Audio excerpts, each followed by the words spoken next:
வசனத்தை வாசித்து மைக்கில் நம்ம கடந்து போவோம். ஆண்டவர் உதவி செய்வார். யூதா புஸ்தகம் வெளிப்படுத்தலுக்கு முன்னே இருக்குது, ஒரே அதிகாரம். அதில் 3வது வசனத்தை வாசிப்போம். யூதா 1வது அதிகாரம் 3வது வசனத்தை நம்ம வாசிப்போம். பிரியமானவர்களே, பொதுவான ரட்சிப்பை குறித்து உங்களுக்கு எழுதும்படி நான் மிகவும் கருத்துள்ளவனாய் இருக்கையில் பரிசுத்தவான்களுக்கு ஒரு விசை ஒப்பு கொடுக்கப்பட்ட விசுவாசத்திற்காக நீங்கள் தைரியமாய் போராட வேண்டும் என்று உங்களுக்கு எழுதி உணர்த்துவது எனக்கு அவசியமாய் கண்டது. யூதா புஸ்தகம் அருமையான நம்ம ஆண்டவர் இயேசு கிறிஸ்துவோட கூட பிறந்த சகோதரர் எழுதினது தான் யூதா புஸ்தகம். இந்த புஸ்தகத்தில் பைபிள் முழுசுமாக அடங்கியிருக்கு. அந்த அளவில் ஒரு விசேஷ தேவ கிருபை பெற்ற ஒரு மனுஷன் எழுதின காரியம்தான் இது.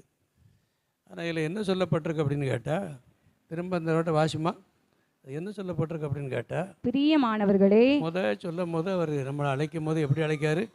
பிரியமானவனே, பிரியமானவளே, பிரியமானவர்களே. பொதுவான ரட்சிப்பை குறித்து, ரட்சிப்பு பொதுவானது, ஒரு மனுஷனுக்குன்னு இல்லை, அது பொதுவானது அப்படின்னு சொல்லி எழுதுறார். பொதுவான ரட்சிப்பை குறித்து உங்களுக்கு எழுதும்படி நான் மிகவும் கருத்துள்ளவனாய் இருக்கேன். இதை எழுதும்படி ரொம்ப கருத்துள்ளவனா நான் நிச்சயம் இருக்கேன். ஏன்னா நீங்கள் அதை இழந்துடக்கூடாது இருக்கேன். பரிசுத்தவான்களுக்கு ஒரு விசை ஒப்பு கொடுக்கப்பட்ட விசுவாசத்திற்காக, இந்த விசுவாசத்துக்கு வரும்போது பரிசுத்தவானை சேர்த்துக்கிடுதாரு. பரிசுத்தவானுக்கு ஒப்பு வைக்கப்பட்ட வாசிமா விசுவாசத்துக்காக நீங்கள் தைரியமாய் போராட வேண்டும் என்று. விசுவாசம் வந்திருந்ததுன்னா ஒரு போராட்டம் கண்டிப்பாக நிச்சயம் ஏற்கனவே நீ போராடணும் அப்படின்னு சொல்றாரு. போராட வேண்டும் என்று உங்களுக்கு எழுதி உணர்த்துவது எனக்கு அவசியமாக கண்டது. இதோட செய்தி என்னன்னு கேட்டால், விசுவாசம் என்னது? விசுவாசத்துக்கு ஒரு போராட்டம் கண்டிப்பாக நிச்சயம். அப்போ சொன்ன பவுல் சொல்லலாம், நல்ல போராட்டம் போராடினேன், விசுவாசத்தை காத்து கொண்டேன், நல்ல ஓட்டத்தை ஓடினேன், நீதி கேட எனக்கு வைக்கப்பட்டிருக்கேன். விசுவாசத்தை காத்து கொண்டேங்க. ஓட்டம் நல்லா தான் இருக்கும். சில விசுவாசத்தில் காத்துக்கொள்ளும் போது தான் அந்த காரியம் நிச்சயம் நடக்கும் அப்படின்னு சொல்லி எடுத்துக்கிறான். பைபிளில் விசுவாசத்தை பற்றி நிறைய போட்டிருக்கு, நிறைய காரியத்தை எழுதப்பட்டிருக்கு. ஒரு 3 விசுவாசத்தை மட்டும் உங்கள் இடத்துல நான் பேசி, நிறைய வசனம் இருக்குது, அதெல்லாம் தூர விட்டுட்டு இப்போ அதை வாசித்தா எனக்கு இப்போ நேரம் எனக்கும் காணாது, உங்களுக்கும் நிச்சயாது காணாது. அதனால் ஒரு 5 காரியத்தை சும்மா பொதுவாக சொல்லணும்னு நினச்சேன், முடியாது. அது எனக்கு இயலாத காரியமாக இருக்குது, ஏன்னா எனக்கும் வேலை இருக்குது. அதனால் ஒரு 3 காரியத்தை மட்டும் உங்கள் இடத்துல, இந்த விசுவாசத்தை எப்படி நம்ம பயன்படுத்தணும், இதுக்கு நம்ம போராட வேண்டியிருக்கு. விசுவாசம் என்ன செய்ய வேண்டியிருக்கு? ஒரு மனுஷன் ஆண்டரை ஏற்றுக்கொள்ளுதான், ஞானஸ்தானம் பெற்றுக்கொள்ளுதான். நானும் அப்படி தான் என் மார்க்கத்திலேருந்து வரும்போது நினச்சேன். வெள்ளி செவ்வாய்க்கு வீட்டை கழுவி அதை பெருக்கி எடுத்து எவ்வளவோ நம்ம பத்தியாக இருக்க வேண்டியிருக்கு. ஆனால் கிறிஸ்தவராக மாறினா ஞாயிற்றுக்கிழமை மட்டும் முடிச்சுட்டு வீட்டில் வந்து என்ன செய்யலாம்? இருந்துக்கிடலாம். அதனால் ஞாயிற்றுக்கிழமை பைபிளை தூக்குனாலும் உண்டு, தூக்கட்டாலும் உண்டு. நம்ம ஏரியாவில் உள்ளவங்க பைபிளே கொண்டு போக மாட்டேக்கான். நம்மளும் கோயில் போய் ரேஸாக சோத்திரம் போட்டு வந்தால் போதும், அந்த ஆண்டரை ஆசீர்வதிப்பார்களுக்கு. நம்ம மார்க்கத்தில் என்னப்பா வெள்ளியாவது செவ்வாவது என்ன வேலை நமக்கு? இந்த ஓத்திரியம் தாங்க முடியலன்னு தான் வந்தேன். ஆனால் இங்கே வந்த பிறகு தான் தெரிஞ்சது, ஒரு செகண்ட் என்ன செய்ய முடியாது, விலக முடியாது. எனக்கு அதுலையாவது விளைவிக்கலாம், இதை என்ன செய்ய முடியலை, விலக முடியலை, அப்படி இருக்குது.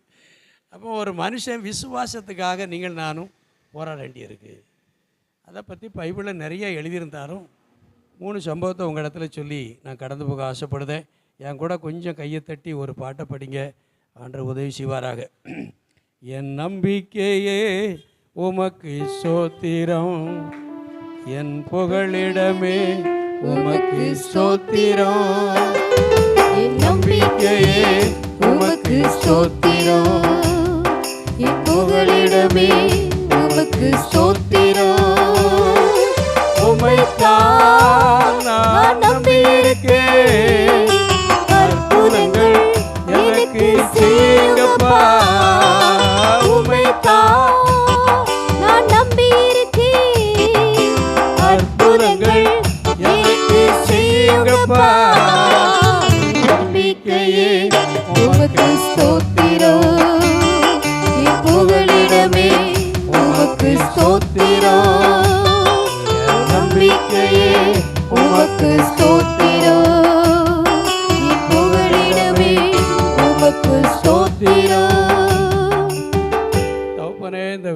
வசனத்தை எங்களுக்கு ஆசீர்வதித்து தாங்க. இயேசு கிறிஸ்து மூலமாக ஜெபங்கள் நல்ல பிதாவே. நீங்களும் நானும் இந்த விசுவாசத்துக்கு என்ன செய்யணும்? போராடணும். அப்போ எப்படி இருந்தால் அந்த விசுவாசத்தை போராடி வெல்ல முடியும்? அப்போஸ்தலனாகிய பவுல் தான் எபிரேயர் எழுதியிருக்கணும். அந்த எபிரேயர் நிறுவம் புது நிறுவம்னு போட்டிருக்கு. எபிரேயருக்கு எழுதின நிறுவம் 11வது அதிகாரம் 11வது அதிகாரத்தை எடுத்துக்கோங்க. 307வது பக்கம் இருக்குது. புதிய ஏற்பாடு 307வது பக்கம் இருக்குது. எடுத்துக்கோங்க. எடுத்துட்டீங்களா? 17வது வசனத்தை நம்ம வாசிப்போம். மேலும் விசுவாசத்தினாலே ஆபிரகாம் தான் சோதிக்கப்பட்ட போது ஈசாக்கை பலியாக ஒப்பு கொடுத்தான். இங்கே சொல்லப்பட்டிருக்கு ஒரு காரியம். யாரை பற்றி எழுதியிருக்கு அப்படின்னு கேட்டால் ஆபிரகாமை குறித்து எழுதியிருக்கு. யாரை குறித்து எழுதியிருக்கு? கொஞ்சம் பாருங்கள், முன்ன பாருங்கள். விசுவாசம் எங்கே போய் நிற்கின்னு பாருங்கள். இன்னொரு அந்த பாப்பா வாசிக்கும் போது பாருங்கள், வாசிமா. மேலும் விசுவாசத்தினாலே ஆபிரகாம் போட்டு விசுவாசத்தினாலே ஆபிரகாம் தான் சோதிக்கப்பட்ட போது ஈசாக்கை பலியாக ஒப்பு கொடுத்தான். ஒரு மனுஷன் சோதனை வரும்போது சொந்த மகனை பலியாக கொடுத்தாமன்னு எவருக்கார எழுதுகிறான். அப்போ விசுவாசி எங்கே கொண்டு போகுதுன்னு கேட்டால் தன் பிள்ளைய பலி செலுத்தக்கூடிய அளவில் என்ன செய்யுது? கொண்டு போகிறது. இதைத்தான் எழுதப்பட்டிருக்கு. அப்போ எப்படியாப்பட்ட ஆபிரகாம்னு சொல்லி பைபிளில் எழுதியிருக்குன்னு பார்த்தீங்கன்னா அதில் ஒரு காரியம் எழுதப்பட்டிருக்கு. என்ன எழுதப்பட்டிருக்குன்னு கேட்டீங்கன்னா 24வது அதிகாரம், ஆதியாகமம் 24வது அதிகாரம் 35வது வசனத்தில் அவனை பற்றி என்ன போட்டிருக்குன்னு பாருங்கள். கர்த்தர் என் எஜமானை மிகவும் ஆசீர்வதித்திருக்கிறார். கவனிக்கணும். கர்த்தர் என் எஜமானை ஆசீர்வதித்ததினால் அவன் சீமானாய் இருக்கிறான். கர்த்தர் அவனுக்கு ஆடு மாடுகளையும் வெள்ளியையும் பொன்னையும் வேலைக்காரிகளையும் ஒட்டகங்களையும் கழுதைகளையும் கொடுத்திருக்கிறார். இவ்வளவு ஆசீர்வாதம் இருக்கு. எவ்வளவு ஆசீர்வாதம்! ஏன் அந்த ஆண்டவருக்கு கீழ்ப்படிஞ்சு மகனுக்கு பரிசெலுத்த போகணும்? நீங்கள் சிந்திங்க. இவ்வளோ ஆசீர்வாதம் இருக்குது. இது ஆசீர்வாதம் குறை இருக்கா? செல்வ சீமானாக இருக்கான். ஆண்டவர் ஆசீர்வதித்திருக்கிறார், உயர்த்திருக்கிறார். இவர் தான் ஆண்டவர் தான் சொன்னார் 99 வயசில் அவனுக்கு தரிசனமாகி, இஸ்மவேல் உனக்கு என்ன செய்ய முடியாது? சன்னதியாக இருக்க முடியாது. உன் கற்பப்ப மகனே என்ன செய்வான்? உனக்கு சன்னதியாக இருப்பான். வானத்தில் உள்ள நட்சத்திரத்தை போல் அவனை என்ன செய்வேன்? பெருக செய்வேன். பூமியில் உள்ள மணல்களை அளந்துடலாம், அவன் சன்னதி என்ன செய்ய முடியாது? அளக்க முடியாது. இந்த அளவில் உயர்த்தும்னு சொல்லி ஒரு பிள்ளையை கொடுத்தாரு. யாரை? ஈசாக்க. இந்த ஈசாக்க கொடுத்துட்டு அவர் சொல்லுதாரு பலி செலுத்தணுங்காரு. என்ன செய்யணும்? பலி செலுத்தணும். இதான் விசுவாசத்துக்கு ஒரு பயிற்சி. விசுவாசத்துக்கு நமக்கு ஒரு போராட்டம். சொந்த மகனை கொண்டு பலி செலுத்தணும்னு ஆசைப்படணும் அப்படின்னு சொல்லி ஆசைப்படுதாரு. ஆனால் இவன் மூலமாக தான் இவ்வளோ சன்னதி வரணும்னு சொல்லி எழுதப்பட்டிருக்கு. ஆனால் இவன் சந்தோஷமாக பரிசெலுத்த நிச்சயதான். போனானா போகலையா? கொஞ்சம் பாருங்கள். என்ன கீழே கவர்ந்துக்கிட்டு இருக்கியே, தூக்கம் வருதோ? நான் தான் இப்போ முடிச்சிடுவேனே. கொஞ்சம் நீங்கள் கவனிக்கணும். பரிசெலுத்த போனானா போகலையா? போனா. இதான் விசுவாசத்துக்கு பரீட்சை. என்னைக்கு ஒரு மனுஷன் நம்ம ஆண்டவருக்காக விசுவாசமாக வாழணும், முன்ன வச்ச கால பிறத்த வச்சக்கமாக இருக்கணும், ஆண்டவருக்கு சாட்சியாக இருக்கணும்னு சொல்லி ஒரு மனுஷன் என்னைக்கு சாட்சியாக எழும்புதானோ தேவனோட சோதனை என்ன செய்யும்? கண்டிப்பாக இருக்கும்.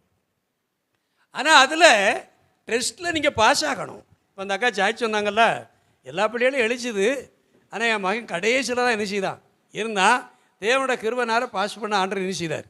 உதவி செய்தாரா செய்யலையா? செய்தார். அப்போ நீங்களும் நான் இந்த கடைசி நாட்களில் இருக்கிறோம், கடைசி வினாடியில் இருக்கிறோம். பலி செலுத்த அளவில் அவனை கொண்டு போயிடுது. அந்த விசுவாசத்தை அவன் கொஞ்சம் கூட என்ன செய்யலை, உடலை சந்தோஷமாக பலி செலுத்த போனான். ஒரு மனுஷன் ஆண்டவர் எதிர்பார்க்கக்கூடிய காரியம், இயேசு கிறிஸ்து உங்கள்கிட்ட என்ன எதிர்பார்க்கக்கூடிய காரியம்? பலி. அப்படின்னா என்ன அர்த்தம்? ஒரு மாட்டை கொண்டு வரலாமா? இல்லைன்னா ஒரு ஆட்டுக்குட்டியை பிடிச்சி கொண்டு வரலாமா? இல்லைன்னா வீட்டில் இருக்கிற கோழி குஞ்சை பிடிச்சி கொண்டு வரலாமா? இல்லை, உங்களை தகல பலியாக ஒப்பு கொடுக்கணும். அதான் விசுவாசம். என்ன விசுவாசம்? வாயை திறந்து சொல்லுங்கள். தகன பலியாக ஒப்பு கொடுக்கணும். விடிய காலம் எந்திரிச்ச உடனே முகங்களாமல் பைபிளை தூக்கிட்டு கோயிலுக்கு வரக்கூடாது. விடிய காலம் எந்திரிச்சு 8 மணிக்கு எந்திரிச்சிட்டு இன்னைக்கு கோயிலில் 9 மணிக்கு ஆரம்பிச்சுட்டு ஓடியாரக்கூடாது. ஞாயிற்றுக்கிழமை அன்னைக்கு ஒரு 4 மணிக்கு எந்திரிச்சு தேவன் இடத்துல உள்ளே போய் அந்த அறையை பூட்டி தேவனை நோக்கி பார்க்கணும். உங்கள்கிட்ட இருக்கிற குறைபாடுகள், உங்கள்கிட்ட இருக்கிற செயல்பாடுகள் சரியில்லாத காரியத்தை தேவனிடத்தில் அறிக்கை செய்து தகன பலிய சரீரத்தை ஒப்பு கொடுத்து அவர் இரத்தத்தினால கழுவப்பட்டு அதுக்கு பிறகு வாரிய பாருங்க, அதுக்கு பிறகு தான் விசுவாசம்.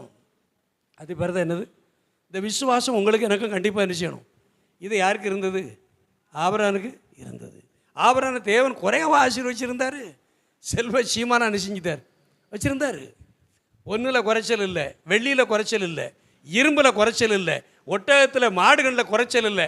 அந்த அளவில் ஆசீர்வதிச்சவனை தேவன் கேட்குறாரு, அவன் சொந்த மகனை என்ன செய்ய பலி செலுத்து.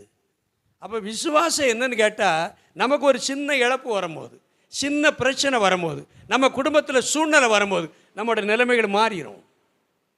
அதான் நான் உங்கள்கிட்ட ஆரம்பத்தில் சொன்னேன், கடைசி காலத்தில் விசுவாச துறவு என்ன செய்யும்? நடக்கும். எப்படின்னா விசுவாசிக்கு துறவியாக மாறுவான்.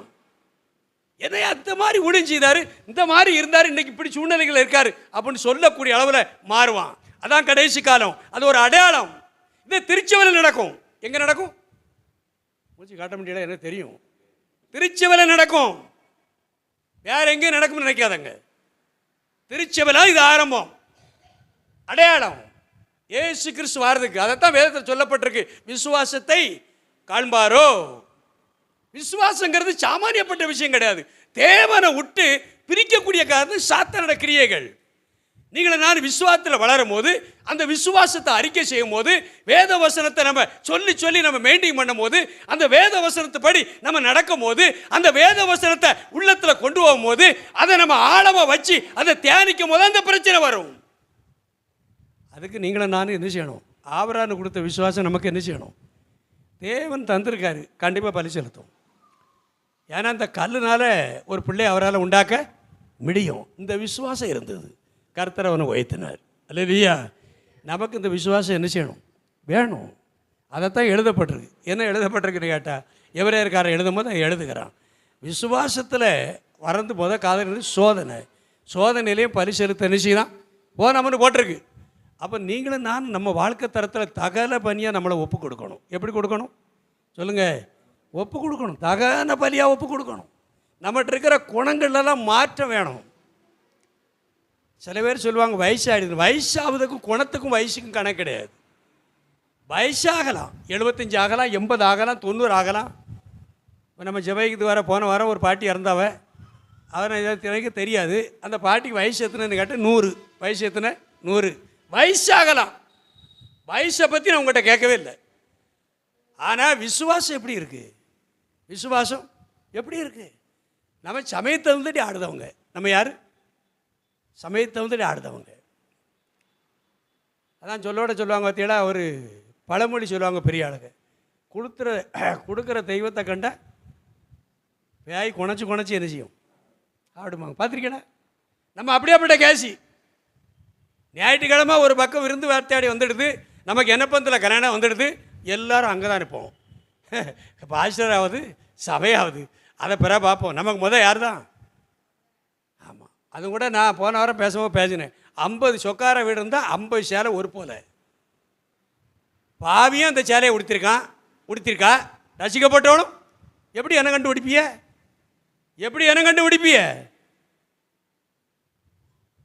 அது நம்ம கொண்டலூர் சர்ச்சைக்கு வந்திருக்கு, பிஷப் வந்திருக்குமோ ஒரு வார்த்தை கேட்டார். அதில் 5 குடும்பம் தான் இருக்குது. 5 பேரும் ஒரே சேலையை உடுத்திருந்தாங்க. பிஷப்பு கேட்டார், இங்கே வாங்க 5 பேரும் அப்படின்னாரு. சேலை ஒரு போல உடுத்திருக்கிய, ஆண்டவருக்கு ஸ்தோத்திரம், குணம் யாருக்காவது மாறி இருக்கான்னு கேட்டார். நீங்கள் தெரிஞ்சுக்கணும், ஒரு போல இருக்கும் பார்க்கறதுக்கு, அது விசுவாசம் இல்லை. நீ பிரித்தெடுக்கப்பட்ட சனம், நீ பிரித்தெடுக்கப்பட்டவா, பிரித்தெடுக்கப்பட்ட சன்னதி. உனக்கு அவங்களுக்கு வித்தியாசம் இருக்கு. நீ எதை செய்ய ரைட்டா இருக்கணும். தேவன் சீவனை கேட்காரா? தேவன் உன்னை முழுசுமா கேட்காரா? உன் குடும்பத்தை கேட்காரா? நீ தியாகம் பண்ண சரிட்டா இருக்கணும். அதான் விசுவாசம். சின்ன விஷயத்துக்கு போய் ஒழிச்சுக்கிடுவோமே நம்ம. ஆனால் பாட்டு படிக்க சொன்னால் நம்மளை மாதிரி யாரும் பாட கிடையாது. நம்மளை மாதிரி பாட்டு படிக்க மட்டும் இந்த உலகத்தில் யாருமே கிடையாது. சிவாஜி கணேசன் தோற்றுப்போம். அவனை மாதிரி நடிப்பில் சிறந்தவர் நம்ம ஆளுக்கு. இதிலெல்லாம் படம் எடுத்தான் 150 நாள் ஓடும். அவன் படம் எடுத்து கூட ஓடாது. அந்த அளவில் நடிப்பில் சிறந்தவர்கள் யாரு? அசைய மாட்டார்கள். அப்பா அசைய மாட்டார்கள். இதுக்கு முன்னே சேர் இல்லாமல் இருந்தது. இப்போ எல்லாத்தையும் சேர் போட்டு வச்சாச்சு. நான் உங்களை சேரில் இருக்க தப்புன்னு சொல்லலை. சேர்லேருந்து தூங்குறதுக்கும் வாய்ப்பு இருக்குது. எல்லா வாய்ப்பையும் ஏற்படுத்தியாச்சு. ஆமாம், அதான் நான் போன வாரம் பிறத்த போய் கேட்டேன். ஒரு பாப்பாட்ட கேட்டேன், அவளுக்கு வயசு 13 இருக்கும். என்னடா நீ வந்து சேரில் இருக்க அப்படின்னேன். வயசு ஆகிடுதில்ல என்ன அப்படின்னு ஓட்டமாக ஓடியாந்துட்டோம்னு. கணக்கு இருக்குது, அதில் இருக்கிறது கணக்கு இருக்குது, வயசுக்கு கணக்கு இருக்குது. குறைஞ்சது நானும் விடிய காலம் நேரங்காலம் எந்திரிச்சு இப்போ சமாதானத்தில் போய் குறைஞ்சபட்சம் ஒரு 5-6 கிலோமீட்டராக நான் நடப்பேன்னு நினைக்கிறேன். ஏன் என்னோட கணக்கு அவ்வளோ நேரம் செபிக்க வேண்டிய இருக்குது. நடந்து சில நேரம் முட்டு வலிச்சு தாங்க முடியலை, உளைச்சல் தாங்க முடியலை. ஆனாலும் என் தேவன் இன்னும் உனக்கு காணாதுங்காரு. என்னது செய்யாது, காணாது. கரையும் செலுத்தி தான் ஆகணும். அப்போ நம்ம வாழ்க்கை தரத்தில் ஆபிரகாம் அந்த அளவில் செல்வச்சியமான மாறுறதுக்கு, அந்த அளவில் கர்த்தர் உயர்த்ததுக்கு விசுவாசி தகப்பன்னு சொல்லி பெயர் பெற்ற காரணம் என்ன? பலி செலுத்த போனான். இன்னைக்கு நம்மளும் தகன பலியாக செலுத்தக்க ஆசைப்பட்டுட்டோம்னா அந்த லிஸ்ட்டுக்கு என்ன செஞ்சிடலாம் சொல்லுங்க, வந்துடலாம். அதைத்தான் யூதா எழுதுகிறான். விசுவாசத்துக்காக நீ என்ன செய்யணும்? போராடணும். சாமானியம் வராது விசுவாசம். ரெண்டாவதாக நீங்களும் நானும் சரசரம் சொல்லி முடிக்கிறேன். ரெண்டாவதாக உங்களுக்கு எனக்கு என்ன விசுவாசம் வேணும்னு சொல்லி எழுதப்பட்டிருக்கு பாருங்கள். தானியேல் புஸ்தகம் 3வது அதிகாரம், தானியேல் புஸ்தகம் 3வது அதிகாரம் 28வது வசனத்தை நீங்கள் வாசித்தீங்கன்னா அதில் ஒரு சம்பவம் எழுதப்பட்டிருக்கு. 28 பாருங்கள். அப்பொழுது நேபுகாத்நேச்சார் வசனித்து ஷாத்ராக் மேஷாக் ஆபேத்நேகோ என்பவருடைய தேவனுக்கு ஸ்தோத்திரம், அவர்கள் தங்களுடைய தேவனை தவிர தம்முடைய தேவனை தவிர வேறொரு தேவனையும் சேவித்து பணியாமல் அவரையே நம்பி ராஜாவின் கட்டளையை தள்ளி தங்கள் சரீரங்களை ஒப்பு கொடுத்தபடினா அவர் தமது தூதனை அனுப்பி தம்முடைய தாசரை விடுவித்தார். யார் சாட்சி சொல்லுதா? ஏது திரைச்சாலும் இயேசுனாரை ஏற்றுக்கொண்டவனா கொண்டாதவனா? உண்மைதானா? ஏற்றுக்கொள்ளலையோ? கொண்டிருக்கானா கொள்ளலையா? நான் உங்கள்கிட்ட கேட்க, அவன் உங்கள்கிட்ட கேட்க, நீங்கள் பாஸ்ட்டு சும்மா இருந்துக்கணும். உங்கள்கிட்ட கேட்க, நேகா திரைச்சாலி இயேசு கருத்தை ஏற்றுக்கொண்டவனா கொள்ளலையா? ஏற்றுக்கொண்டு தானே? 4வது அதிகாரத்தில் அவன் சாட்சி தான். தானியேல் புஸ்தகம் 4வது அதிகாரம் என்னது? அவன் சாட்சி தான். ஆனால் நேகா திரைச்சார் ஒரு சிலையை உருவாக்கி அதை தவிர என்ன செய்யக்கூடாது, வேற ஆள் கும்பிடக்கூடாதுன்னு சொல்லி ஒரு சிலையை உருவாக்குனவன். இதில் இந்த 3 பேரும் ரொம்ப எச்சரிக்கையாக இருந்தவங்க. இந்த 3 பேரையும் பார்த்து நீங்கள் 17வது வசனத்தையும் 16ஐயும் 17ஐயும் பாருங்கள். அந்த 3வது அதிகாரம் 16-17 ஷாத்ராக் மேஷாக் ஆபேத்நேகோ என்பவர்கள் ராஜாவை நோக்கி நேபுகாத்நேச்சாரே இந்த காரியத்தை குறித்து உமக்கு உத்தரவு சொல்ல எங்களுக்கு அவசியமில்லை. கொஞ்சம் பாடுமா, இது யார் சொல்லுதா? மேஷாக். அவங்க அங்கே வந்து என்ன தொழிலில் இருக்காங்க, என்ன வேலையில் இருக்காங்க? அடிமைத்தனத்தில் இருக்காங்களா, விடுதலையோடு இருக்காங்களா? அடிமைத்தனம். எவ்வளோ ஸ்டாண்டர்டுன்னு பாருங்க. நம்ம சொல்லுவோமா அன்னைக்கு நம்ம பிரதமர்கிட்ட? நம்ம பிரதமர் அழைச்சி நம்மளை கேட்காரு. ஒரு காரியத்தை உருவாச்சு அவரே கடவுள்ன்ட்டார், நான் தான் கடவுள்ன்ட்டார். ஒரு பக்கம் அவர் சொல்லுவார், என்னை பார்த்து ஒரு சோத்திரம் போட்டு வச்சு வந்தனம் போடுங்கப்பாங்காரு. இந்த வார்த்தையை நம்ம அறிவிப்போமா? அதுக்கு அர்த்த அவசியமா சொல்லப்பட்டிருக்குவாரு. நாங்கள் ஆராதிக்கிற தேவன் எங்களை தப்புவிக்க வல்லவராய் இருக்கிறார். அவர் எரிகிற அக்கினி சூளைக்கும் ராஜாவாகிய உம்முடைய கைக்கும் நீங்களாக்கி விடுவிப்பார். விடுவிக்காம போனாலும் நாங்கள் உம்முடைய தேவர்களுக்கு சாவதற்கு ரைட்டுங்க. விடுவிக்காம போனாலும் செத்தாலும் பரவாயில்ல, உண்மையை கும்பிட வேண்டிய அவசியமும் உண்மை சிலையை கும்பிட வேண்டிய அவசியம். இதான் விசுவாசம். இதான் என்னது? கொஞ்சம் வாயை திறங்க. இதான் என்னது? விசுவாசம். நம்ம 25 பேர் இருப்போம்னு நினைக்கிறேன். அவ்வளோதான் எனக்கு ஒரு கணக்கு தெரிஞ்சது. எத்தனை பேர் இருக்கும்? 25 பேரும் ஒரு சிற்பானியாக இருந்துட்டா ஏசி இறங்கி வந்துடுவார். சின்ன கூட்டத்தை நேசிக்கிறாருங்க. நீங்கள் தான் என்னவோ நினச்சிக்கிட்டு இருக்க பெரிய கூட்டம்னு. பெரிய கூட்டம்னா திருநாள் தான் நடக்கும். என்ன நடக்கும்? ஆமாம், நான் அன்றைக்கி ஒரு கிராமத்துக்கு அங்கேருந்து கூலித்து போயிட்டு வரேன். சப்பரம் இழுக்காங்க. சப்பரம்னா நீங்கள் இந்துக்குன்னு நினச்சிடக்கூடாது, கிறிஸ்தவங்க இழுக்காங்க. யார் இழுக்கா? சில பேர் தேங்காய் கொண்டு உடைக்காங்க, சில பேருக்கு தெச்சனை வைக்காங்க, நம்ம மரியாம்மாவுக்கு இவ்வளவு நடந்துக்கிட்டு தான் இருக்குது. எனக்கு விலவ முடியலை கூட்டம். ஆனால் அவ்வளவும் போய் சேருமா? சொல்ல ஒரு ஆள்தான் சொல்லியா போய் சேருமா? சேராது. ஆனால் நம்மளை அப்படி வைக்கலை. இந்த 3 பேர்கிட்ட இருந்த விசுவாசம் என்னன்னு கேட்டால், சரீரத்தை என்ன செய்தாங்க? ஒப்பு கொடுத்தாங்க. சரீரத்தை என்ன செய்தாங்க? அவன் பலி செலுத்தின தகன பலியா. 2வது ஒரு விசுவாசம் என்னது வரணும்னு கேட்டால், உன் சரீரத்தை ஒப்பு கொடுக்கணும். எதை கொடுக்கணும்? சரீரத்தில் இருக்குது பிரச்சனை. உனக்கு கொடுத்துருக்கிற ரட்சிப்பை கெடுக்கிறதுக்கு சரீரத்தில் இருக்குது. உங்களுக்கு கொடுத்துற அபிஷேகம் வெளியே போகிறதுக்கு சரீரத்தில் இருக்குது. உங்களுக்கு தந்திருக்கிற தேவனோட மகிமை வெளியே ஏற்றக்கு அதில் இருக்கு. அப்போ சரீரம் சுத்தப்படாமல் ஒரு மனுஷன் ஆவிக்குரிய வாழ்க்கை வளர முடியாது. சரீரம் தான் துடிக்கி பாவம் செய்ததுக்கு. அவனுக்கு 100 வயசு ஆனாலும் 70 வயசு ஆனாலும் 5 வயசு ஆனாலும் 50 வயசு ஆனாலும் தெருல போகும்போது இச்சையை தூண்டக்கூடிய காரியம் மாம்சம். அந்த மாம்ச கிரியைகள், மாம்சத்தில் இருக்க ஏற்படக்கூடிய அசுத்தங்கள் ஒருத்தனை கெடுக்கு. அதைத்தான் அவன் மாம்சத்தை கொண்டு எரிச்சுதாங்க ஒப்பு கொடுத்தாங்க. கொடுத்தனால அவன் செத்தாவனா. 4ஆம் நம்பர் தெய்வ தூதனுக்கு ஏற்றதை ஆண்டவர் என்ன செய்தார்? வந்தார். நான் நினைக்க முன்ன கட்டியே ஏசுனார் போய் உள்ளே இருந்திருப்பார். என்ன செஞ்சிருப்பார்? கர்த்தர் இருந்திருக்கணும். தீக்கில் அவர் இருந்த கண்டு தான் தூய் போடுறத போனவன் கறி செத்து போனானே. இவங்களுக்கு ஒரு சின்ன சதுரத்தில் இருக்கிற ஒரு சின்ன முடி கூட என்ன செய்யலை, கருவலிய.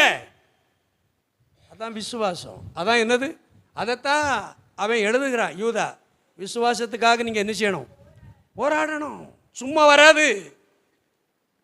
தூங்குதாங்க ஒரு அல்லிலே சொல்லுங்களேன். ஒரு ஆள் எந்திக்கவே இல்லை. ஆண்டவருக்கு சோத்திரம். அவங்களுக்கு கருத்தில் நல்ல அயந்த நித்திரையை கொடுப்பாராக. நான் கொஞ்சம் தெளிவாக பேசுவேன். ஏன்னாலும் போகும்போது திட்டிட்டு போனாலும் பரவாயில்ல. உங்கள் பாஸ்டரை திட்ட முடியாது. யான்னு கேட்டால் அவர் இங்கே இப்பவும் இருக்கவர். நான் வாசத்தில் ஒரு நாளைக்கு தானே வந்துட்டு போகிறேன். கோயிலில் வந்து இவ்வளோ நேரம் தூக்கம் வருதுன்னா நைட்டில் என்ன வேலை இருந்ததோ, விடிய விடிய தூக்கத்தை என்ன வேலைலாம் பார்த்தீங்களே எனக்கு தெரியாது. தூக்கத்தை கலைக்கணும். வேதனையோட சொல்லுதேன். வசனத்தை கேட்கும் போது தான் தூக்கம் வரும். என்னத்தை கேட்கும் போது? வசனத்தை தான் சாத்தான் கேட்க விட மாட்டான். ஒரு 2வது நீங்கள் நானும் இந்த 3 பேர்கிட்ட உள்ள விசுவாசம் நம்மகிட்ட என்ன செய்யணும்? வேணும். அர்ப்பணிப்பு வேணும் கிறிஸ்துவுக்காக. ஆமாம், அர்ப்பணிப்புங்கிறது சாமானியப்பட்ட விஷயம் கிடையாது.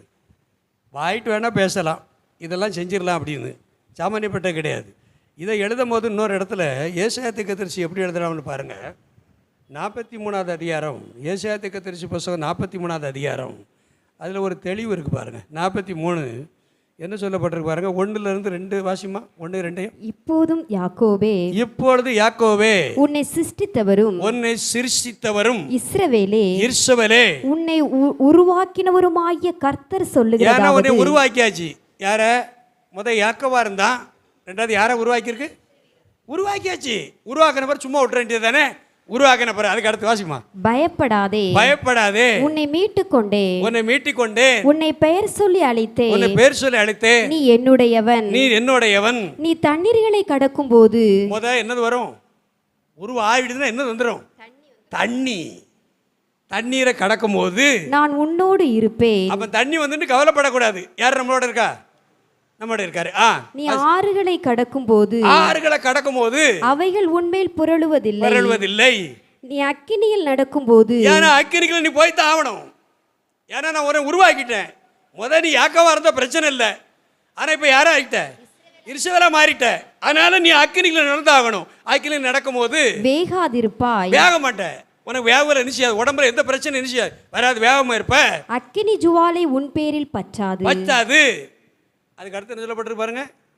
நான் இஸ்ரவேலின் பரிசுத்தரும் உன் இரட்சகருமாயிருக்கிற உன் தேவனாகிய கர்த்தர் உன்னை மீட்கும் பொருளாக எகிப்தையும் உனக்கு ஈடாக எத்தியோப்பியாவையும் சேபாவையும் கொடுத்தேன். இதுக்கு பிறகுதான் ஆசீர்வாதம். தண்ணீரை கடந்து தான் ஆகணும். அக்கினியை கடந்து தான். பிரச்சனை இருக்கு. கிறிஸ்தவனுக்கு யாரா பிரச்சனை இல்லைன்னு ஒருத்தர் பிரசவம் பண்ணாமன்னா கோமாளின்னு நான் சொல்லுவேன். என்னது கோமாளி? பணம் சம்பாதிக்கிறதுக்கு எப்படி வேணாலும் பிரசவம் பண்ணலாம். அது எந்த லிஸ்ட்னாலும் இருக்கு. ஏசுனார் டெய்லி தரிசனம் ஆகுதாரு. சில பேருக்கு எப்படி ஆகுதாரு? தரிசனம் ஆகுதாரு. அதான் இந்த நேற்று ஒரு வீட்டுக்கு நான் ஜெபம் பண்ண போயிருந்தேன். அப்போ ஜெபம் பண்ண போன உடனே அந்த அக்கா சொன்னாங்க கண்ணை மூடின உடனே, அண்ணா ஏதாவது உங்களுக்கு தெரியுதா அப்படின்னு கேட்டாங்க. உங்களே மாதிரி தெரியுது அப்படின்னு. ஏன்னா நீங்கள் தானே வேணும்னு நிற்கிய, என்ன தெரியும்? வசனத்தை வாசிக்கிறதில்லை, செவிக்கிறதில்லை, தேவனோட சஞ்சரிக்கிறதில்லை, தேவனை மாதிரி வாழனுக்கு எண்ணம் இல்லை. ஆனால் எவனாவது ஜோம் பண்ணி கருப்பு தெரியுது வெள்ளை தெரியுது இல்லைன்னா ஓட்டங்கால் ஓடுதுன்னு சொல்லுவானா அப்படின்னு எதிர்பார்த்து அடிக்கிற கோமாளி. தீர்க்க தரிசனம் உண்மை, வெளிப்பாடு உண்மை, பேர் சொல்லி அழைக்கக்கூடிய வரம் உண்மை, உண்மையா இருக்கணும்ல. நான் தான் சொன்னேன், எங்கள் ஊரில் அமுதாவுக்கு குழந்தை வரக்குன்னு சொல்லிட்டு போய் 13 வருஷம் ஆகுது, குழந்தைய எரிச்சல வரல. ஒரு ஊழியக்காரர் வந்திருந்தார், அது நம்ம சமாதானத்துக்கு வந்திருந்தார். எங்கே வந்திருந்தார் அவர் கையை வச்சு சொன்னார், அடுத்த வருஷம் உனக்கு ஈசாக்குன்னாரு. ஈசாக்கு எங்கே இருக்காரு எனக்கு தெரியலை. பொய் கடைசி காலத்தில் இருக்கிறோம். குறி சொல்ல இடத்துக்கு ஓடுது. குறி சொல்ல எவரோ வருது, குறி சொல்லலாம் இந்த பையில வச்சுக்கிட்டு அவன் ஓடுது. என்ன ஒன்றும் நடக்காது. கூட கொஞ்சம் நம்ம வீட்டுக்கு சாவ வரும், கூட கொஞ்சம் நம்ம வீட்டுக்கு எரிச்சு தனித்திரியம் வரும், ஒரு நிம்மதி இருக்காது. என்னைக்கு பைபிளை எடுத்து வாசிக்கமோ, என்னைக்கு கொஞ்சம் வாயை திறங்க, நான் உங்கள்கிட்ட கேட்கேன், பைபிளை எடுத்து எரிச்சணும், வாசிக்கணும்.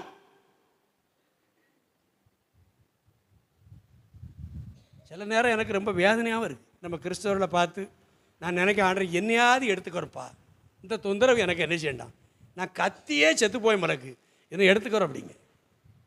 சில நேரம் அவ்வளோ வேதனைப்படுது. டை கட்டி நல்ல கோட்டு போட்டு வீட்டிலேருந்து அசையாமல் வந்து கர்த்தர் உன்ட்ட பேசுகிறாருன்னு சொல்லாம்னா க்ளீனாக நம்புதான். ஆனால் அவன் அங்கேருந்து வாரேன் பைத்தாரப்பே, எனக்கு இந்த ஒரு தினம் நான் நம்புறது இல்லை. எதுக்கு தெரியுமா? வாழ்க்கை தரத்தில் ஒருத்தன் பிரசங்கத்தை வச்சு கண்டுக்கிடலாம், ஒருத்தன் செபிக்கிறத வச்சு கண்டுக்கிடலாம், கனியை வச்சு என்ன செய்யலாம், கண்டுக்கிடலாம். நான் இப்போ உங்களை வச்சு நான் சொல்லிக்கிட்டு இருக்கேன், உங்களை சேரில் தானே உட்காந்துருக்கேன், உங்களை பார்த்து ஏன் சொல்லுதேன், நீங்கள்லாம் இப்படி வரணும். வயசு கணக்கெல்லாம் கிடையாது ஆவிக்குரிய வாழ்க்கையில். வயசு ஆகிடுது பிரதர், நம்ம வேணால் பேசிக்கிட்டு இருக்கலாம். ஆவிக்குரிய வாழ்க்கையில் வயசு கிடையாது. 100 வயசு கிழவனும் ஆண்டோட வருகையில் எப்படி இருப்பான்? வாயை திறங்களேன், பாட்டிச்சு மாதிரி யாரோ சொல்லுங்கள். 100 வயசு கிழவி எப்படி இருப்பா? வாலிப பிள்ளை மாதிரி இருப்பா. அப்படின்னா நம்ம இப்படி இருக்கணும், இப்போ கம்பீரமாக இருக்கணும்ல. இது வீட்டில் உள்ள பிரச்சனையை பூரா உள்ளே உழந்து வச்சுக்கிட்டு என்னமும் தருவாங்களா நமக்கு? என்ன தருவாங்க? ஆத்துமானு போய் நான் நம்ம சேலத்தில் ஒரு பிரசங்கத்தை பண்ணேன். ஒரு பாட்டி ஓட்டமாக வந்தாங்க. அந்த மாவு எங்கே இருக்குது பேரப்பில்லை, எனக்கு ஒரு 2 படியாக தாங்க அப்படின்றாங்க. என்ன மாவு திசை தெரியாம ஆடிக்கிட்டு அலைதாங்க. ஆத்துமாவுன்னு தெரியலை. கோயிலுக்கு வந்து ரொம்ப எச்சரிக்கையாக இருக்கக்கூடிய நேரம், தெளிவாக இருக்கணும். இந்த 3 பேர் அடிமையில் எடுத்துக்கொள்ளப்பட்டவங்க. அந்த தேசத்தில், கழுதேர் தேசத்தில் அடிமையாக இருக்காங்க. அடிமைத்தனத்தில் இருக்கவன் 3 பேர் ஸ்ட்ராங்காக நிற்கான். தீக்கிற வேணா தூக்கி போடு, சாவதுக்கு ரைட்டு. ஆனால் அந்த தேவனை தவிர வேற ஒரு இது நினைச்ச மாட்டோம். நீ மனுஷனி, வானத்தையும் பூமியை உண்டாக்குற சிங்காசனத்தில் இருக்கிற என் கர்த்தரை என் நாவு துதிக்குமே ஒழிஞ்சு ஒன்னே துதிக்காது. நீ சொன்ன நான் கேட்க மாட்டேன், தூக்கி போடு அப்படின்னா தூக்கி போட்டான். காப்பாத்தினார காப்பாத்தலையா? அதான் விசுவாசம். அந்த விசுவாசம் நம்ம இருதயத்தில் எரியணும், கொழுந்துட்டு எரியணும். இது சொக்கு அடிச்சுட்டு கோயில் வந்து உறங்கி விழுந்துக்கிட்டு தூங்கிக்கிட்டு கிழக்கணி பார்க்க மேக்கணி பார்க்க எதுக்கு? தெளிவு வேணும், சாண்டியடி வேணும் ஒரு ஆவிக்குரிய வாழ்க்கையில். நம்ம எதுக்கு இந்த கோயிலுக்கு வரோம்? நான் உங்கள்கிட்ட கேட்க, பாப்பா நீ வெளியிடத்தில் உன்னை கட்டி கொடுத்தாச்சுன்னாலும் கேட்க, நீ நம்ம பாப்பா தானே. எதுக்கு வரோம்? பணம் சம்பாதிக்க வரமா, இல்லை சொத்து சம்பாத்தியம் வாங்க வரமா, இல்லை நகநட்டு அள்ளி போட வரமா? எதுக்கு? கோயில் வச்சிருக்கதே எதுக்கு தான்? அந்த பரதேசி போகிறதுக்கு தான். எதுக்கு சொல்லுங்க? பரதேசி தானே. 3வதாக சொல்லி நான் முடிக்க ஆசைப்படுறேன். ஏசாயா தீர்க்கதரிசி புஸ்தகம் 50வது அதிகாரம் 6வது வசனத்தை பாருங்க. இயேசு கிறிஸ்துவை பற்றி போட்டிருக்கு. அடிக்கிறவர்களுக்கு என் முதுகையும், அடிக்கிறவர்களுக்கு முதுவையும், தலைமயிரை பிடுங்கிறவர்களுக்கு, தலைமுடி பிடுங்குறவர்களுக்கு என் தாடையும் ஒப்பு கொடுத்தேன். அவமானத்துக்கும் உமிழ் நீருக்கும் முக நீருக்கும் என் முகத்தை மறைக்கவில்லை. இயேசுநாரை பற்றி இதில் போட்டிருக்கு. இதான் விசுவாசம். சாமானியப்பட்ட கிடையாது. அதைத்தான் அவன் எழுதுகிறான். விசுவாசத்துக்காக நீங்கள் என்ன செய்யணும்? இதில் என்ன எழுதப்பட்டிருக்கு? 2 தீமோத்தேயுல போட்டிருக்கு பாருங்கள். 2 தீமோத்தேயு 2வது அதிகாரம் 12ஆம் வசனத்தில் என்ன சொல்லப்பட்டிருக்கு பாருங்கள். 2 தீமோத்தேயு 2வது அதிகாரம் 12ஆம் வசனத்தில் என்ன சொல்லப்பட்டிருக்கு? பவுல் என்ன சொல்லான்னு பாருங்கள், வாசிமா. அவர்கள் சத்தியத்தை விட்டு விலகி அவரோட கூட 2 தீமோத்தேயு 2 தீமோத்தேயு தானம்மா? 2 தீமோத்தேயு 2:12 அவரோட கூட பாடுகளை சகித்தோமானா அவரோட கூட ஆளுகையும் செய்வோம். இதுதான் கிறிஸ்தவ வாழ்க்கை, பாடு நிறைஞ்ச வாழ்க்கை. இயேசு கிறிஸ்து சும்மா வந்து வீட்டில் வந்து 33 வருஷம் சும்மா ராந்திட்டு போல. 2 கையில் ஆணிகள் கடாவை ஒப்பு கொடுத்தாரு. தாடியை பிடுங்கினான், ஒருத்தன் தாடியை பிடுங்கினான், ஒருத்தன் செவிட்டில் அடித்தான், மானவந்தப்படுத்தினான், அவமானப்படுத்தினான். அத்தனைக்கும் ஏசாயா தீர்க்கதரிசி எழுதப்பட்டிருக்கு, அத்தனையும் ஒப்பு கொடுத்தாரு. இதைத்தான் இதை எழுதுறான். அப்போ இன்னொரு காரியம் சொல்லப்பட்டிருக்கு பாருங்கள். ஒரு மனுஷன் இன்னொன்று சொல்ல பாருங்கள். 1 சாமுவேல் புஸ்தகம் 23வது அதிகாரம், 1 சாமுவேல் புஸ்தகம் 23வது அதிகாரம் 16-17 வசனத்தை நீங்கள் பாருங்கள். அதில் ஒரு காரியம் சொல்லப்பட்டிருக்கு. என்ன சொல்லப்பட்டிருக்கு பாருங்கள். ஒரு காரியம் எப்படி அசால்ட்டாக ஒரு ஆள் பேசுறான்னு பாருங்கள். வாசிமா. அப்பொழுது சவுலின் குமாரனாகிய யோனத்தான் எழுந்து காட்டில் இருக்கிற தாவீதிடத்தில் போய் தேவனுக்குள் அவன் கையை திடப்படுத்தி நீர் பயப்பட வேண்டாம், என் தகப்பனாகிய சவுலின் கை உம்மை கண்டுபிடிக்க மாட்டாது, நீர் இஸ்ரவேலின் மேல் ராஜாவாய் இருப்பீர், அப்பொழுது நான் உமக்கு 2வதா இருப்பேன். நான் யாரா இருப்பேன்னு கேட்டால் உளுத்தர அமைச்சராக இருப்பேன். ஆனால் நான் அரைமலையில் இருக்கேன், நீ எங்கே இருக்க? நீ பாட அணிவி, நான் என்ன செய்ய மாட்டேன், வரமாட்டேன். எங்கள் அப்பா விட்டு நான் நிச்சயம் மாட்டேன், வரமாட்டேன். சவுலை விட்டு நான் நிச்சயம் மாட்டேன், வரமாட்டேன். நீ எங்கே இரு, நீ காட்டில் இருந்து அணிவி. ஆனால் ஒரு நேரத்தில் நீ அரசன் ஆக போகிற. நான் யாராக இருக்க போகிறேன்? உளுத்தர அமைச்சராக இருப்பேன். உளுத்தர அமைச்சர் அவனோ சவுலோட செத்து போனான். நீங்கள் தெரிஞ்சுக்கணும். வாய் அறிக்கை செய்தெல்லாம் ஒன்றும் நடக்காது. யோனத்தான் நல்ல மனுஷன் தான். அவன் என்ன செஞ்சிருக்கணும்? இந்த வார்த்தை அறிவிக்கணும், அவன் கூட போயிருக்கணும். காட்டில் கிடந்து அவன் கிடஞ்சி என்ன செய்ய செத்துக்கிட்டு கிடக்கான். அவன் கூட என்ன செஞ்சிருக்கணும், பேர்க்கணும். எங்கள் அப்பாவுக்கு அடுத்து நீ தான் அரசன் ஆக போகிற, நான் 2வது ஸ்தானத்துக்கு வந்துடுவேன். அதனால் உன் கூட நான் கொஞ்சம் ஓத்திரத்தை என்ன செய்யணும், அனுபவிக்கணும். பாடுகளை என்ன செய்யணும், அனுபவிக்கணும். நான் வாரை விட்டு போயிருக்கணும். ஆனால் நான் அரைமையில் இருந்துக்கிட்டேன், சொகுசாக இருந்துக்கிட்டேன். நீ என்ன செய்ய, அனுபவிச்ச முடிச்ச பிறகு நீ யார் தான் அரசன், நான் யார் தான் உளுத்தர அமைச்சர் அப்படின்னா. போட்டு தண்ணது யார் தண்ணாங்க? அவனை தான் தண்ணாங்க. பாடு இல்லாமல் கிறிஸ்தவ வாழ்க்கையில் வர முடியாது. கண்டிப்பாக ஒரு பக்கம் பாடு, ஒரு பக்கம் ஆசீர்வாதம். ஒரே வசனத்தை வாசித்து முடிக்க ஆசைப்படுறேன். ரோமருக்கு எழுதின நிருபம் 6வது அதிகாரம் 19 வசனம் என்ன சொல்லுன்னு பாருங்க. ரோமருக்கு எழுதின நிருபம் அது என்னத்தை ஒப்பு கொடுக்கணும்னு சொல்லி பாருங்க. வாசிமா. உங்கள் மாம்ச பலவீனத்தின் நிமித்தம் மனுஷர் பேசுகிற பிரகாரமாக பேசுகிறேன். 6:19 6:19 வாசி. அக்கிரமத்தை நடப்பிக்கும்படி முன்னே நீங்கள் உங்கள் அவயவங்களை அசுத்தத்திற்கும் அக்கிரமத்திற்கும் அடிமையாக ஒப்பு கொடுத்தது போல இப்பொழுது பரிசுத்தத்தை நடப்பிக்கும்படி உங்கள் அவயவங்களை நீதிக்கு அடிமையாக ஒப்பு கொடுங்க. நீதிக்கு அடிமையா என்ன செய்யுங்க? முதல் சொன்னேன், தகன பணியா ஒப்பு கொடுத்தான். 2வது மாம்சத்தை ஒப்பு கொடுத்தான். இப்போ அவயங்களை என்ன செய்யணும், ஒப்பு கொடுக்கணும். கொடுத்துட்டோம்னா அதான் விசுவாசம். அவயங்கள் வந்து வேலை செய்யும். எந்த அவயங்களும் வேலை செய்யாமல் நம்ம நடக்க நம்ம நினைக்கலாம். கையிலோட ஒரு பிரச்சனை வந்திருக்கலாம், காலில் வரும்போது நினைக்கலாம். எந்த இடத்துல வந்தாலும் நம்மளால் தாங்க முடியாது. எந்த அவயம் பாதிக்கப்பட்டாலும் சரி வராது. அப்போ நம்ம அவயங்களை ஆண்டருக்கு ஒப்பு கொடுத்தா நீதியின்படி என்ன செய்யணும், ஒப்பு கொடுக்கணும்னு போட்டிருக்கு. ஒரு காலத்தில் நம்ம வாழ்ந்தோம், ஏதோ ஒரு மோசமான வாழ்க்கை. இயேசுநாரை ஏற்றுக்கொண்டிருந்தாலும், ஞானஸ்நானம் பெற்றிருந்தாலும், கோயிலுக்கு வந்தாலும் நம்ம வாழ்க்கை தரம் சரியில்லாமல் இருந்தது. பாவத்துக்கு அடிமையாக இருந்தோம், பிசாசுக்கு அடிமையாக இருந்தோம், சாத்தாட கீழே அடிமையாக இருந்தோம். இன்னைக்கு அதை விட்டு வெளியே வந்துட்டோம். இன்னைக்கு நம்ம வாழ்க்கை தரத்தில் நம்ம அவயங்களை கர்த்தருக்கு ஒப்பு கொடுத்து அவர் என்ன சொல்றாரு, அவர் என்ன செய்தாரு, நம்ம மூலமாக என்ன எதிர்பார்க்கிறார், அதுக்கு அர்ப்பணிச்சிட்டோம்னு பாருங்க. அதான் விசுவாசம். அதான் என்னது, அதைத்தான் யூதா எழுதுகிறான். விசுவாசத்துக்காக என்ன செய்யுங்க, போராடுங்க. போராட்டம் இல்லாமல் விசுவாசம் என்ன செய்யாது, வராது. நீங்கள் அப்படி மாறிட்டீங்கன்னா ஆண்டவர் உயர்த்திடுவார். ஆண்டவர் என்ன செய்வார், உயர்த்திடுவார். ஏசுனார் இப்போ சிலுவையெல்லாம் தூங்கிட்டு கிடக்காரு. இப்போ சிலுவையெல்லாம் தூங்கிட்டு அப்புறம் எங்கே இருக்காரு, இருக்கிறார். அந்த அளவில் நம்மளை உயர்த்திடுவார். நம்மளை உயர்த்ததுக்கு தான் பாடு. நம்ம குணம் மாறணும்னா பாடு வந்தால் தான் மாறும், இல்லைன்னா மாறாது. யோபுக்கு பெரிய ஒரு அரசனாக இருந்த மாதிரி இருந்தவன், அவனுக்கு சதுர முழுக்க அழுகி போச்சு. அதுக்கு பிறகு தான் குணம் செஞ்சுது, மாறிச்சுது. மின்னலாமல் இருந்தால் நல்லா இருக்குங்க. காலில் நெய்யை பிடிச்சி யார் கழுவா, நம்ம கழுவுமா? எங்கே உங்கள்கிட்ட கேட்க, நம்மகிட்ட இருந்தால் நெய் இருந்தால் காலை கழுவுமா? அப்போ அவன்கிட்ட எவ்வளோ கொழுப்பு இருந்திருக்கணும். நீங்கள் பெரிய ஆள், அதுக்காக நான் யோகா குறை சொல்லலை, காலை கழுவுனா. ஆனால் ஒரு நேரத்துக்கு எங்கே வந்துட்டான், பிச்சை எடுக்கக்கூடிய எல்லாம் வந்துட்டான். வேலைக்காரன் அவனை ஏளனம் பண்ணுதான், வேலைக்காரன் கும்மி தட்டி சிரிக்கான், வேலைக்காரன் வான்னா அவன் கண்டுக்கிடே மாட்டுக்கான். அவன் அழகு ஒரு நேரத்தில் இருந்த அழகு இன்னைக்கு அழகற்று போச்சு, உடம்பு சதுர முழுக்க நாரி போச்சு, ஓட்டை எடுத்து சொரிஞ்சுக்கிட்டு இருக்கான். அப்போ தான் அவன் சொல்லுதான், நீ கொன்று போட்டாலும் உன் மேலே நம்பிக்கையாக இருப்பேன். 42வது அதிகாரத்தில் 10ஆம் வசனம் சொல்லலாம், மின்னலமே பார்க்கணும் பின்னலமே கர்த்தர் நினைச்சார், 2 துணை ஆசீர்வதித்தார். எப்போ பாடு, பாடு.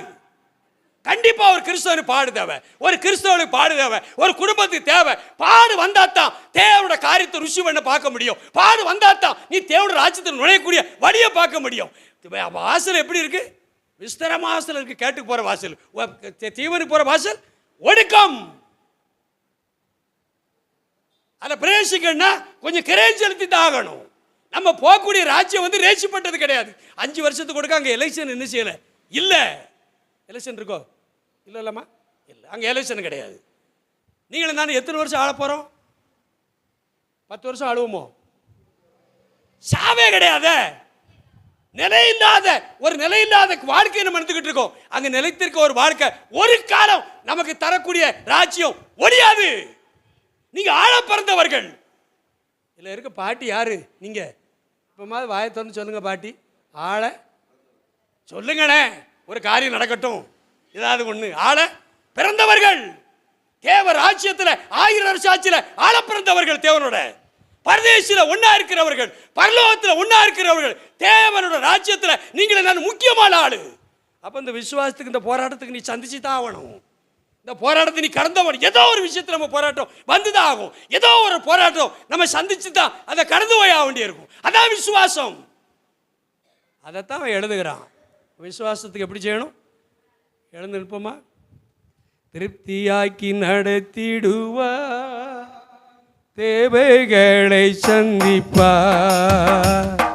மீதம் எடுக்க வைப்பா, பிறருக்கு கொடுக்க வைப்பா, திருப்தியாக்கி நடத்திடுவா, தேவைகளை சந்திப்பா, மீதம் எடுக்க வைப்பா, பிறருக்கு கொடுக்க வைப்பா. பாடி கொண்டாடுவோம், கோடி நன்றி சொல்லுவோம். பாடி கொண்டாடுவோம், கோடி நன்றி சொல்லுவோம். 5 அப்பங்களை 1000 பெருக செய்தார். கொஞ்சம் கையை தட்டி சொல்லுங்களேன். 5 அப்பங்களை 1000 பெருக செய்தார். 5000 மான்களுக்கு வயிறார உணவளித்தார். 5000 மான்களுக்கு வயிறார உணவளித்தார்.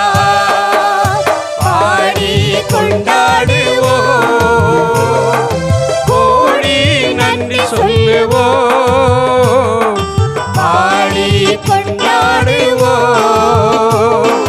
கோடி நன்றி சொல்லுவோம்.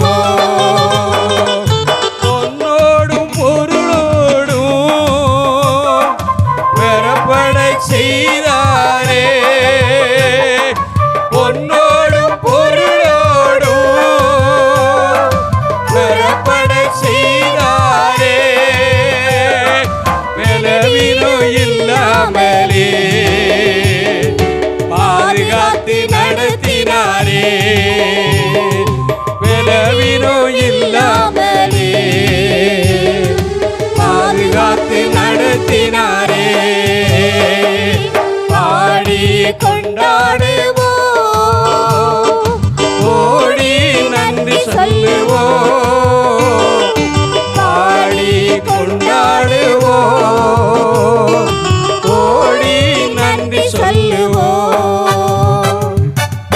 வாயை திறந்து ஆண்டவரை மையப்படுத்துவோம். யூதா சொல்லுகிறான், விசுவாசத்துக்காக நீங்கள் போராடித்தான் ஆகணும். நீங்களே நானும் விசுவாசம் எங்கேருந்து வரும்? பலி செலுத்தக்கூடிய அளவில் வந்துடும். உங்களை என்னையும் தகல பலியாக நம்ம தேவனிடத்தில் ஒப்பு கொடுக்கணும். அதான் விசுவாசம். நீங்களை நானும் அர்ப்பணித்து ஒரு ஜெபம். ரெண்டாவது, நீங்களை நானும் நம்ம மாமிசத்தை தேவனிடத்தில் ஒப்பு கொடுக்கணும். மூணாவது, அபயங்களை ஒப்பு கொடுக்கணும். இந்த மூணையும் கொடுத்தா தான் விசுவாசம். இப்படியாப்பட்ட நிலைமைக்கு என்னை மாற்றுங்க ஆண்டவரேன்னு சொல்லி கேட்கணும். ஏசு கிறிஸ்துவோட பிரசங்க இந்த இடத்துல இறங்கியிருக்கிறது. ஏசு கிறிஸ்துவோட வல்லமை இந்த இடத்துல இறங்கியிருக்கிறது. பரிசுத்த ஆவியான இந்த இடத்துல கிரியை செய்து கொண்டிருக்கிறார். என்னை பலப்படுத்துங்க ஆண்டவரே. என் சதுரத்தில் காணக்கூடிய பலகீனங்கள், சோர்வுகள், செபிக்க முடியாமல், வேத வாசிக்க முடியாமல், ஆவிக்குரிய வாழ்க்கையில் வளர்ச்சி பெற முடியாமல் கெடுக்கக்கூடிய கெட்ட கண்ணங்கள் எல்லாம் இயேசு கிறிஸ்து நாமத்தில் என் அபயங்களை விட்டு வெளியேறட்டும் ஆண்டவரே. என்னை சுத்தப்படுத்துவீராக. ஒரு செவ வீரனா என்னை மாற்றுவீராக. ஒரு செவ வீராங்கனியா மாற்றுவீராக. ஒரு விசுவாசத்தில் வளர்ந்து வரக்கூடிய ஒரு பட்டியலா என்னை மாற்றுவீராக ஆண்டவரே. அந்த 3 பேர் விசுவாசத்தில் நின்னாங்களே, ஆபிரகாம் விசுவாசத்தில் நின்னாங்களே, அபயங்களை ஒப்பு கொடுக்கிறதுக்கு பவுல் எழுதினாரே. இந்த கிருபை எங்களுக்கு வரட்டும் ஆண்டவரே. இது எங்க சிரசில் இறங்கட்டும், எங்க இருதயத்தில் இறங்கட்டும். எங்க திருச்சபைக்கு இந்த அளவுல ஒரு நீர் விட்டா எங்களை மாத்துங்க ஆண்டவரே. அப்படியாப்பட்ட கிருபை தேவன் தாரதுக்காக கைகளை தட்டி கர்த்தரை மையப்படுத்தும். தகப்பனே, நாங்கள் நன்றி செலுத்துகிறோம். எங்கள் திருச்சி மக்களுக்காக நாங்கள் ஜெபிக்கிறோம். இதில் வந்திருக்கிற ஒவ்வொரு வேரையும் உங்கள் கரத்தில் தகன பலியாக ஒப்பு கொடுத்து ஜெபிக்கிறேன். இயேசுவின் நாமத்தில் எங்கள் திருச்சி மக்களை நான் ஆசீர்வதிக்கிறேன். அற்புதங்களை செய்ய எங்களுக்கு கொடுத்துக்கிற பாஸ்டர் தகப்பனாருக்காக, தாயாருக்காக, கொடுத்த புள்ளிகளுக்காக, பெண் பிள்ளை, ஆண் புள்ளிகளுக்காக, எல்லாத்துக்காக சோத்தரிக்கிறோம். இந்த குடும்பத்தை ஆசீர்வதியும், ஊழியத்தை ஆசீர்வதியும், பெரிய அற்புதங்களை காண உதவி செய்யும். எங்களை தாழ்த்தி ஒப்பு கொடுக்கிறோம். இயேசு கிறிஸ்து மூலமாக ஜெபங்களை நல்ல பிதா.